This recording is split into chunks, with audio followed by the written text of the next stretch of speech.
This best of 5 sits at a draw as No Tomorrow on Dragonshire showed us the prowess that they have with their double global composition. But game 2 on Tomb was a big oof because Team Freedom looked good. They looked dominant. No Tomorrow has this thing where they always start series strong and then things kind of die off. So it's up to them to find ways to regroup in series. So for them, obviously, Towers banned against them. Do they willingly try and take Infernal Shrines, maybe force a little bit of the action? Do we see maybe a change up in the draft? We've seen a little bit more meta play. The Chromie didn't necessarily add up there. It was difficult to find targets for skill shots and kind of got caught in different laning, I guess, priorities. So it was a bit more difficult, but I think if they were going to be looking at a battleground, if I'm No Tomorrow, historically, Infernal Shrines might be the place to go. Yeah, I would think Infernal Shrines is maybe the possibility for them, though they did pick first pick versus tempo. They did choose Battleground versus Endemic, but if they're no first pick, then looking at some of the historical maps that we see, not so much historical, but what Team Freedom has been picking so far, Volskaya Foundry has been one of them, also Sky Temple, which both are still up. Let's check out and see where Game 3 will take place. It's going to be Volskaya Foundry, No Tomorrow sticking with first pick, which allows Team Freedom to take us back to Volskaya. Well, you best believe that Hanzo Phoenix or the Task Tracer is definitely something to fear here. And this is a situation, I think, that when we look at this battleground, it's the one where Thrall sometimes pops up if you want to go into that heavy melee with a single backliner, but you need a lot of damage behind it. You have to have the setup.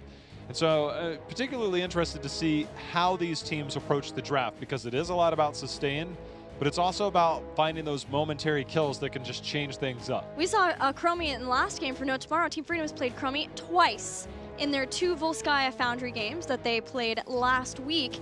So I expect that that will also be a hotly contested hero between Team Freedom and No Tomorrow. Also, they played it once with Phoenix and another with Genji. Of course, Genji is a lot of the assassination off of those Chromie bombs, but I really don't feel like we'll see Genji make it through the bans, though. After Lutano's Tracer play, I don't know what No Tomorrow's going to try to take away from him, because he looked pretty good. So one thing to consider here, with No Tomorrow first pick, we actually saw a ban on a certain hero on Tomb of the Spider Queen by the name of Sergeant Hammer. And this has kind of been the Sergeant Hammer map up until this point. So Genji and Tracer going to be the bans.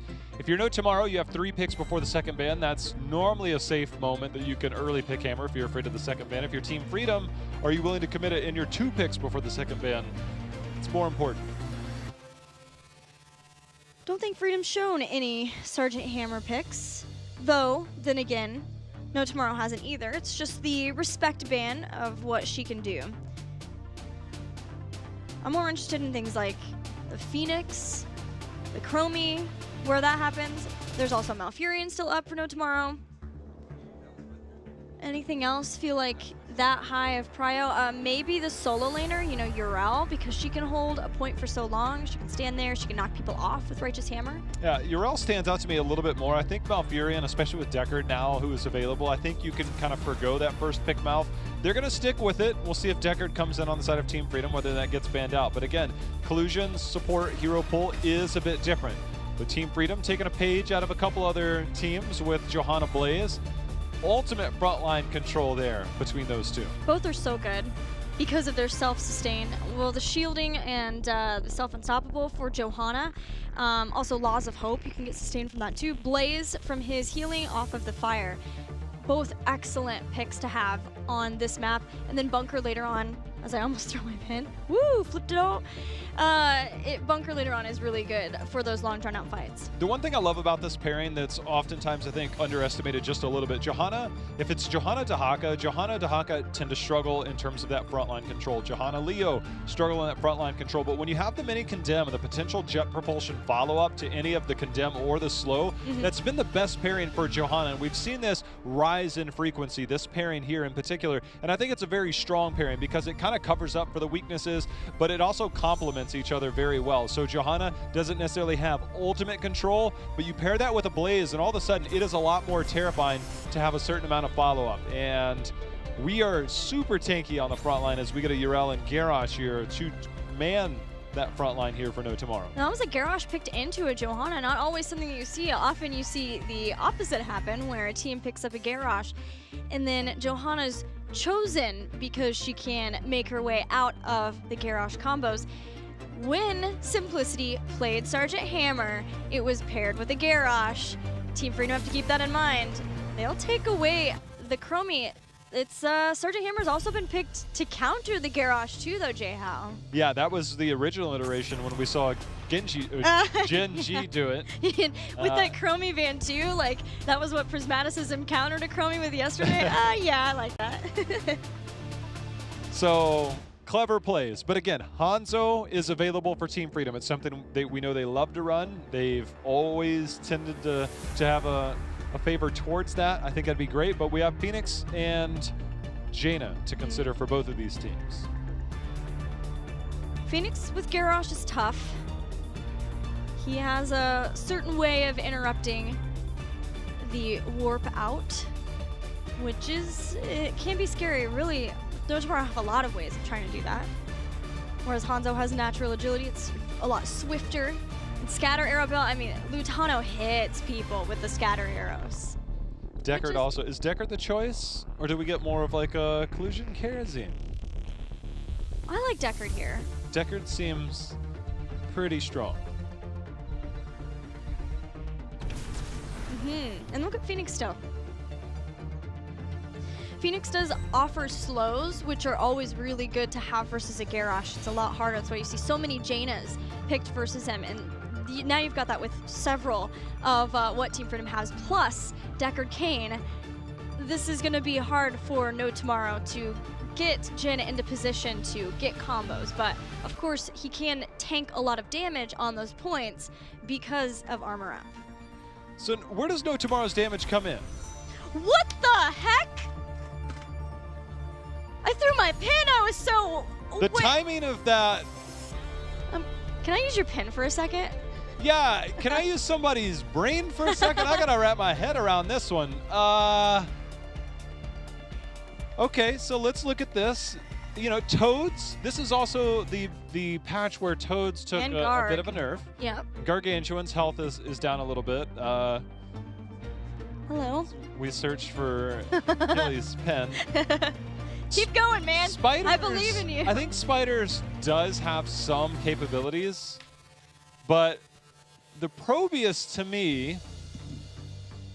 You know what? I lost a pin, but I found another one. We're good. Oh my god. Like Team Freedom, I'd love to hear their comms right now of like, okay. I think it was probably very similar to what I yelled, but maybe a little bit more. So, but let's think about the R-rated. strengths of Probius. Obviously, one of the best solo laners in terms of wave clear, but in turn, we don't oftentimes speak of Probius because, well, how often are we actually going to see Probius? So one thing that he does incredibly well is control areas, and if you can get those rifts down, you can explode those rifts. The engagement opportunities of a Johanna Blaze in Phoenix, they're not exactly knocking down your door to come to that backline. Greymane, however, might do that. I think that's why we see that, because when you have Probius, you have mobility similarly to Sergeant Hammer, but it differs in the fact that if you take damage in that burst movement speed, it now goes away. And I think that's one of the key differences. That's one of the hard parts, because you take any bit of damage, you go from fast to slow, and you become a primary target. Your health bar is low, you don't have the same protection there. So this is wild. Very wild. We had the all stealth all the time in Europe, and now we have you take away one specialist, we hit you with two. Actually, we will ban one specialist and hit you with two, but that was because the Chromie. And as you talked about, Greymane, yes, he can dive in, he can stop Worker Rush from doing a lot, but he's got a Deckard Cain behind him. This is not a Tyrael with Sanctification, this is not a Divine Shield. This has to be calculated when Greymane goes in. Let's do it, friends. There's a lot to talk about. So let's head on into Volskaya Foundry. Point control, yes, Probius gives, but you gotta get there in time to set up, because it takes time for the setup. So if they fall behind Team Freedom, I fear for No Tomorrow. You do have infinite mana when you have those pylons down, so that is one thing, gives you the ultimate sustain. We actually just saw a Probius level 20 change Probius loop. Yeah, so you get, instead of hitting 2, you just got to hit 1, and then it just respawns that rift. So that's a thing. We are seeing Warp Resonance, so after hitting 10 heroes with your Warp Rift Explosions, Star Trek, it increases the damage, similarly to Convection style. A little bit easier to complete this way. It doesn't, you don't. And then if you hit 20 heroes with the explosion, you gain an additional charge. So you can really control this if you can get those explosions in the front line. This is StarCraft, not Star Trek. JM. I want to pose a question to you. Okay. As we see if they actually survive this for a moment, as Yoda's putting some damage on. How would you feel about Falling Sword? I'm always game for a Falling Sword. Like, I don't necessarily endorse it. I don't really recommend it, but... No, I think that's a very good point with Probius and Nazebo. I'm really interested in seeing what Probius gets at 13. If we see shield capacitor there, that's going to be a lot of shielding to help with the Malfurion supporting of this team. That is true. Yeah, the other thing is that Warp Resonance takes a while to stack up. But as long as Probius can keep the control of the points initially, this map has been going more late game. Yeah. And Nazebo I was thinking the same thing. Yeah, Vile Infection later on. This could be scary for Team Freedom, though. With the bottomless flasks, they are going to have the kind of sustained healing to try to get through that. It's such an interesting and fun point when we get these unique heroes that we don't see often in competitive, and you're like, I know how this hero works, I know how it's supposed to work, but let's actually see it work. And I think that's a really cool thing that we're getting this game, is Johanna holding point, Jen and team. Zugrog taking quite a bit of damage. Oh my. He's actually going to fall, but Akaface on the other side, as well as Nazebo. That was the most ridiculous flank jet propulsion pyromania I have ever seen. 2 for 1 as Nasmus saves the day, lighten it up in this game with a level lead already 2 minutes in. I just want to see how these heroes function when the control point comes out. That will be Probius' opportunity to stack that, sitting on 5 already, so those choke points definitely help out to stack those. They do a surprising amount of damage, especially when that's completed. It's not like Convection in the sense that you're going to lose it. It's just you got to make them happen. I just want to point out that I think it's really sad to see a Phoenix and Probius be on opposite teams. Aegis of Light now, we talked about the cross-supporting with Shield Capacitor with Malfurion. Aegis of Light is going to help with that from Urel too, and just in time, as we have a control point about to activate. But with that level lead, this is a situation where No Tomorrow may have to give up some of this because 7 is well on its way for Team Freedom. 7's super important. We see a lot of teams will back off in those moments, willing to concede the control point during that time. See how this plays out, whether they just believe in the power of the probe. So we see Jen and team moving forward. No 7 just yet for Team Freedom, so they're at least holding position. Photon cannon going down. Gives a little bit of vision, gives you a little bit of control. Can also dismount if anybody steps too far forward to give you a bit more control. Small things. All right, there's the 7 pickup for Team Freedom. Looking at you, Yoda. You picking Divert Power again?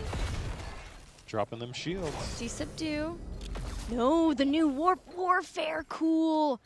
This increased from 125% increased attack speed after you warp in the repeater cannon to 175 increase in repeater cannon already has the 150. So that is some fast auto attacking. No reset after takedowns though, so still considering when he wants to warp in. We're in overtime. 7 picked up here in time for No Tomorrow. Nazebo and team, they're starting to make action happen. Zugrog eating quite a bit of damage. Healing Pulse has gone down. It's actually going to keep Zugrog alive. Tom's, however, not going to be so lucky. Lutano confirms kill number 1. Jen's going to fall and confirm kill number 2.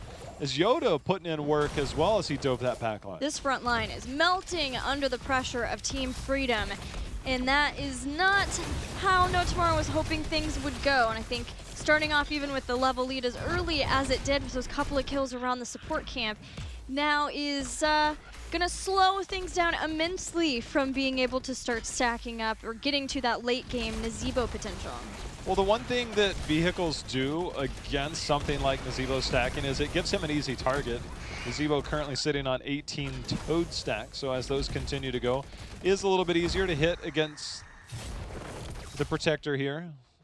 Dignitas spray, okay. Want to shout out Collusion too, because that Scroll of Sealing was sick. We see Yoda get that warp in and have super fast attacks with the slow of his Plasma Cutter too. But it's all about just the split push. No Tomorrow can't get anything done really, and they're just trying to defend on multiple fronts, whereas Team Freedom hit 10 with that fort going down and are feeling very good about this defense so far versus this very unorthodox composition of No Tomorrow. Well, we mentioned the 20 upgrade recently to one of the talents for Probius, and Nazeebo potentially Vile Infection. I think the problem with those is you got to get there. Right now, being 2 levels down just 6 minutes into the game does make that a tough prospect. Yeah, I think the hope would have been with first Protector, even if you lose it, you can still contest the next one. Gen Indomitable's out. You can contest the next one because we've seen so many teams be able to do that, but Team Freedom got far too much in the early game, and with that Protector, because they had 10 so far ahead and they had the great manipulation around the map with their double push, and they're just going to keep going now that they have those heroic abilities and No Tomorrow don't have them. We'll see if maybe Jin can get a combo or something on somebody, but the problem here is the Scrolls of Sealing every time, and now we have a stay a while and listen, and look at the Purification salvo bring down Probius. Casanova wanted to get the structures taken down, unable to do so. Tomster, nice knockback, go for the throat was enough to take his health bar down for a follow-up kill the minute that stun went out, but the oil slow as well there to make sure and keep Tomster within range. Very nicely done there by Team Freedom, as they now have a 6 kills to 1 lead. Level 10, however, is on the horizon for No Tomorrow, so not all is lost just yet, but things definitely bleak here in the early game. Jen can enter the fray this if it's especially dangerous, and with the rotation in, they feel it is. Nope, that's not what you want the zombie wall to do! Feels like quick match, man. Man, unfortunate, but heroic abilities are not here for No Tomorrow. Look, he canceled it right away. But, yeah, he did. You know. He's hoping, he's hoping that he could catch the people chasing him too and help him get away. Give him, since Jin came in and saved Jay Shrita, just trying to help out too. But that happens from time to time with Nazeebos. 13 online for Team Freedom. We'll have the next control point soon, and frankly, with how dominant this has been for Freedom, how willing they are to push down structures too, even against this double specialist composition, just with how far ahead they are in this game, it's very likely to equal a keep, maybe even more with that next Protector. They're coming in, but Tomster's eating so much damage. Ends up popping his heroic. Jin used into the fray to toss him out. Maybe a little bit of an overlap there. Does get healed up, however, by Tranquility. They're not going to have 13 for this next control point. Curious how they'll handle this. Jin, Yoda is just pumping out the damage. Moving on a Danium Shell, that was buffed, so now you get more armor after the warp. So this is a hyper-aggressive style of play from Yoda that we're seeing from his Phoenix. The start of the channel for Team Freedom is imminent as Nasmus gets onto the point. The rest, gonna rotate around, get their turret camp, maybe even their assault camp, and then they could possibly split push or push along with it with that Protector. We'll see what they want to do from there. The world is Team Freedom's, that's for sure. If you've ever watched an HGC player stream, you know that we scaling is probably a common term that you've heard. The one saving grace, I mean, you have 18 out of 20 stacks completed, now 19 out of 20 stacks for Probius, so he has bonus damage and will get an extra charge once that hits 20. Toad's 37 stacks, so you spawn a couple of extra, do a bit more damage. So conceivably, these heroes, they're scaling, but is it enough scaling to potentially thwart the Protector, which undoubtedly, Gilly, with no forts outside of that tiny bit that's left in the mid, will be pushing down keep walls momentarily. Yeah, and what I said before, assault camp in the top, I would not be surprised at all if Team Freedom takes this to another lane. Use the assault camp to draw resources up from No Tomorrow, and then counter push where they are not with that Protector. My favorite instance of Wii scaling is still BlizzCon 2015 when Na'Vi played versus Team DK on Haunted Mines, and they just kept losing fight after fight after fight. And I asked Splendor about it afterwards, and he's like, yeah, no, it's fine. We just get 10 and then we win the fight. And I was like, okay, we get 13 and we win the fight. Okay, we get 16 and we win the fight. Except that time it happened, and they ended up making the most miracle of comebacks on that map. But was a crazy game. Well, both have completed, which is why we see 5 Toads out now instead of 3, but this keep already at half health. The zombie wall goes down, Gargantuan's out. I don't know if it's going to be enough to save this, but with 13 on the horizon, Zugrug taking some damage. Looks like this keep actually will survive. Salvo goes out. That might have been interrupted there. Get the toss in as well as the taunt. Yoda, however, still so close, but the shielding actually from the protector keeps Yoda alive. Pylon overcharge was used, and it did quite a lot to dissuade Team Freedom from sticking around here. Just barely that keep stays alive, but no tomorrow or not out of the woods. And that is a low keep. Freedom is likely to be able to manipulate the map, although there's not nearly as many camps and the like to be able to do that the same way, but it is still in the bottom lane. And that's where the next control point will in fact spawn. Well, I mean, Nazebo's sitting on 129 stacks. Again, if this can make it to 20, that is a big if at this point. There is a lot of potential, but you're already down 3 levels. And I think that is the hardest part, is reality is right in front of them. It's a matter of holding on in this situation. I'm wondering if Team Freedom will actually make a rotation down with this Greymane, with the turret, with the healing pulse, and just bully and brute force their way into this. And it looks like No Tomorrow recognized this. We actually see very good scouting by Jin there on the garage to make sure and see these rotations. But for No Tomorrow, the opportunity to fight is very limited. They're gonna have to take fights without possibly having the even talent tiers, is where the point they're at. Because that keep is low enough that that third protector is a giant migraine for No Tomorrow.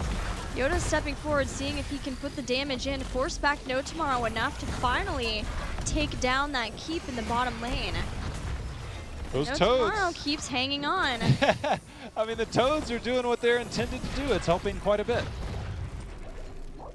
I see you highlighting Velen's Chosen here, having the spell power, and then you combo that with power overflowing. No shield capacitor for the Probius, but what he does have is giving spell power and mana per second, but the spell power does add some damage to them Toads. Yep, those Toads. Even with Velen's Chosen too, that's giving Ural quite a lot to do some damage. Here's gonna be the flip. Let's see if they can use that damage to get a kill on Blaze out of this.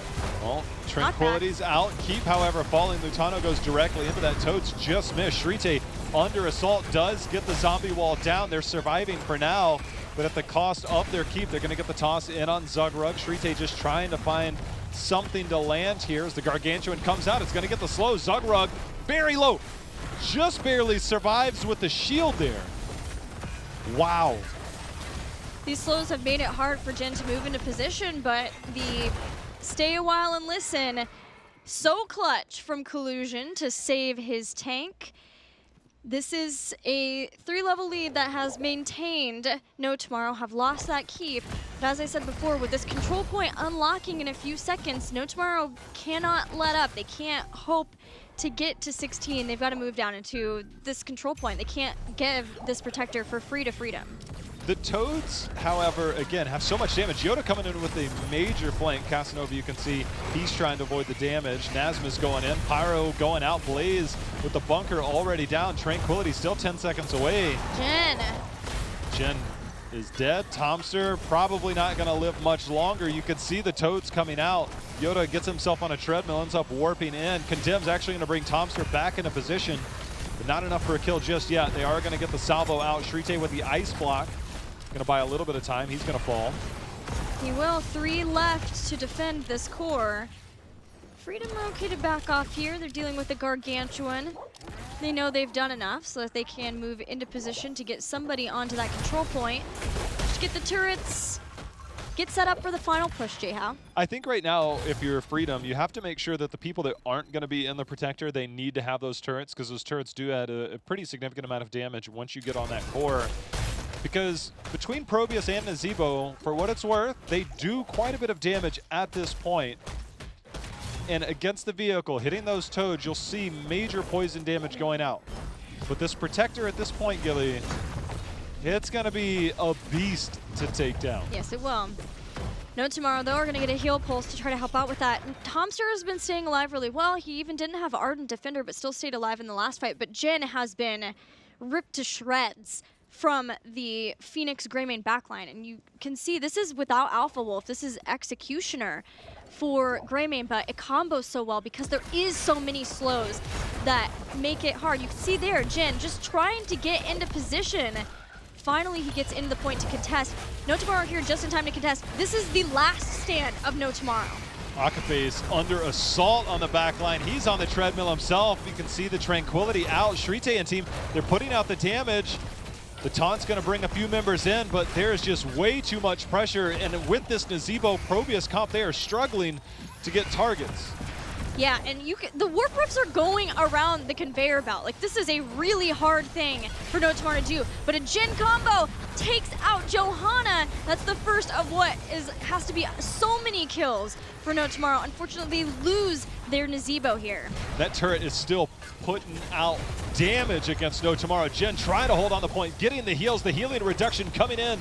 And there's going to be another member falling as Tomster's dead. Jin going to get a little bit of shielding, but Nasmus and team are in pursuit. Root's going to go down. It's all for naught as that is 3, 4, and 5.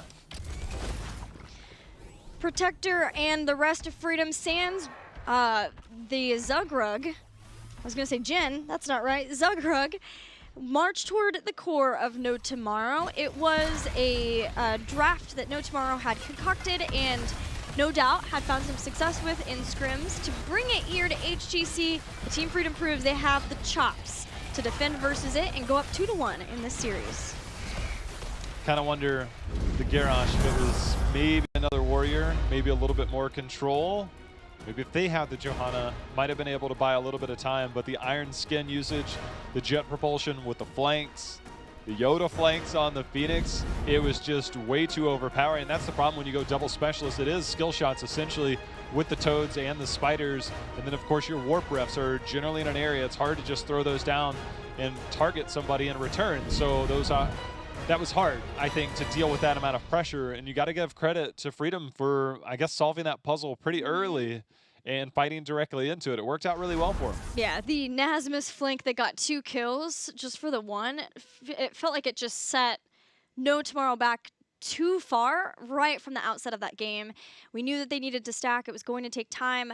Losing 10, losing a fort with the last, the first Protector is just worst case scenario. But No Tomorrow still has one more shot, and it may come with choosing the Battleground this time because that was a Team Freedom choice of Battleground, Volskaya.